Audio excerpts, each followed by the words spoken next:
The Chief Academic Officer's responsibility is to make sure learning gains take off. But during the pandemic, it's all become about stabilizing the ship.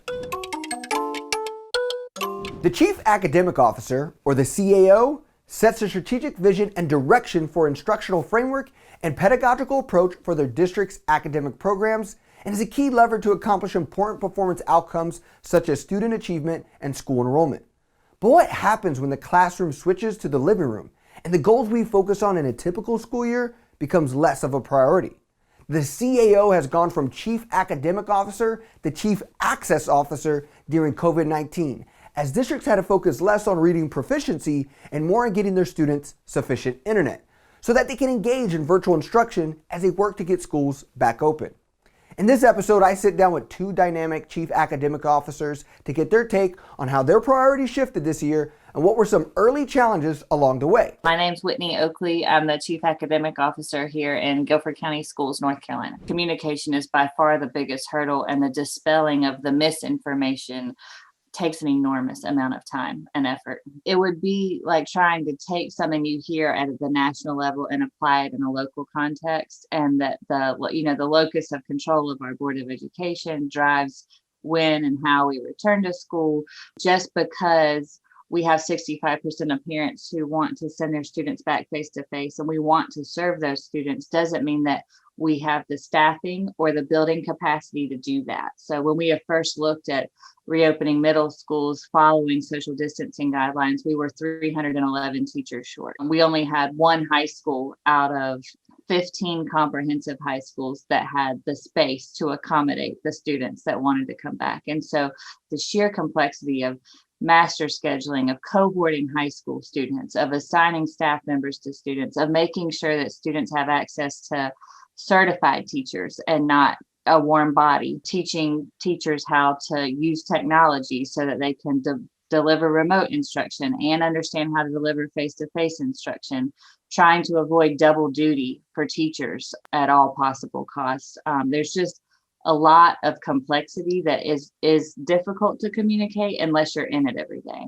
I'm Darren Schwartz. I'm the Chief Academic Officer in the Waterbury Public School System here in Connecticut. I can say for sure we were not prepared for March 13th. We had like a sprinkling of teachers, most of them AP teachers, had a few classes on Google Classroom. Other than that, it was non-existent for us.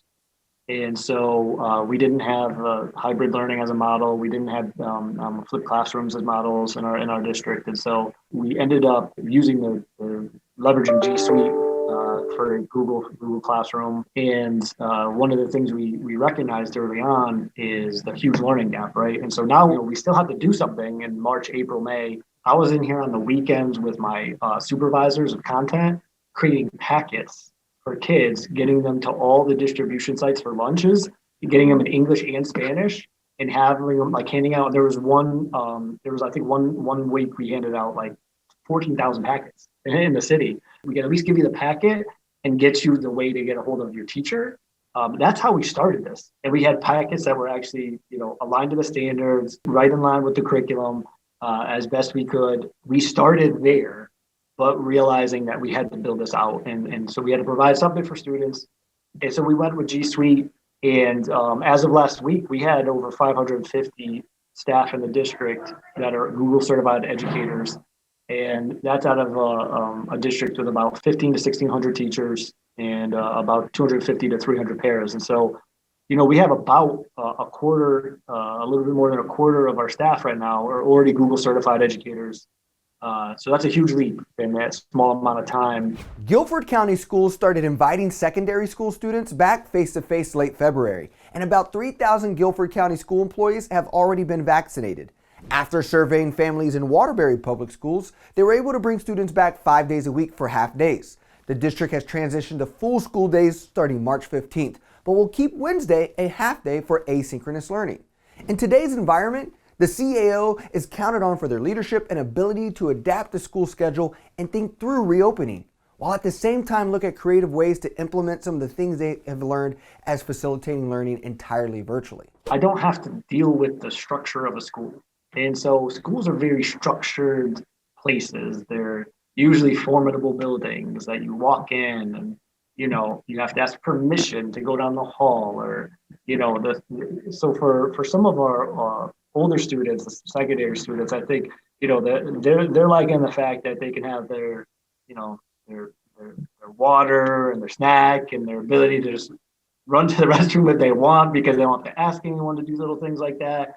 They're not surrounded by other students who may be distracting them from their focus.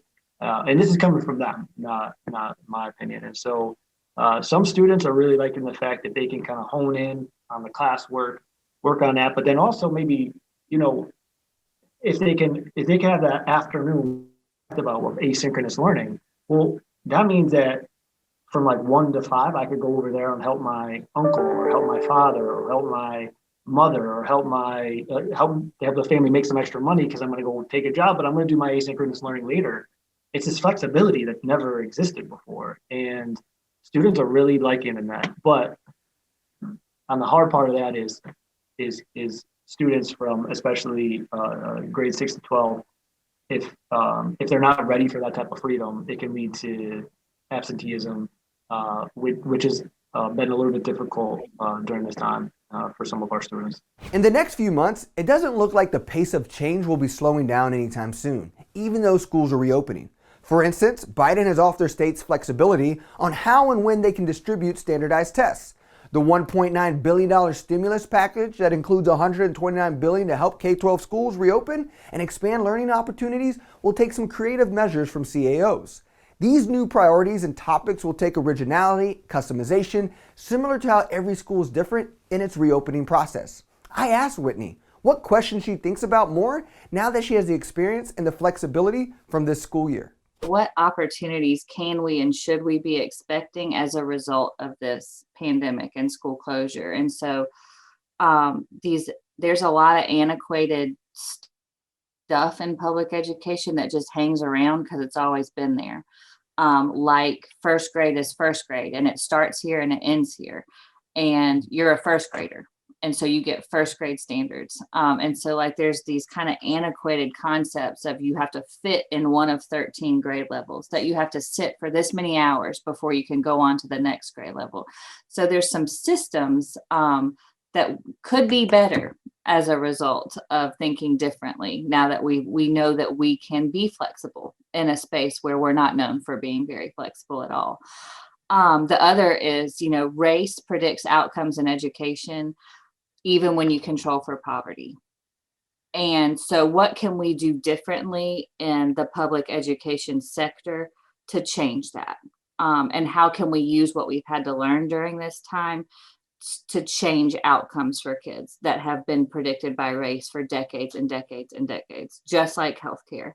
And so I try to think about like what we could leverage to reimagine what things could look like instead of just reverting back to what we've always done. Thank you for watching This Week in Education, where our goal is to have conversations with thought leaders and innovators like Whitney and Darren so that hopefully history doesn't repeat itself.